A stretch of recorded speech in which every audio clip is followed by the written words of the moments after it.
దేవుని పిల్లలైన మీకందరికీ కృపయు సమాధానములు మెండుగా కలుగునుగాక. ఈ ఉదయం కొరకు ప్రభువుని గురించిన తన జీవపు వాక్కు మత్తయి సువార్త 6:33 కాబట్టి మీరు ఆయన రాజ్యమును నీతిని మొదట వెదకుడి, అప్పుడు అవన్నీ మీకు అనుగ్రహింపబడును. మొదట వెదకుడి.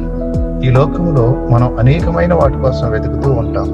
ధన సంపాదన కోసమో, ఉద్యోగం కోసమో, వ్యాపారం కోసమో, లేక పెళ్లి చేసుకోవడానికి అమ్మాయినో అబ్బాయినో వెతుకుతూ ఉంటాం. పిల్లలను స్కూల్లో చేర్చాలంటే మంచి స్కూల్ కొరకు వెతుకుతాం. కానీ దేవుని కోసం వెతికేవారు చాలా తక్కువ మంది. వెతకవలసిన అవసరం వస్తే తప్ప దేవుని దగ్గరకు ఎవరూ రారు. దేవుడు మన కోసం ఏమైనా చెయ్యాలనుకుంటే మాత్రం అప్పుడు వెతుకుతాం. మనం ఏమి చెయ్యాలో అది చెయ్యకుండా దేవుడే మన కోసం అన్నీ చెయ్యాలి అనుకోవడం అన్యాయం, అవివేకం. ఎవరైనా దేవుని వెతికి అప్పుడు వీటన్నిటిని పొందాలి.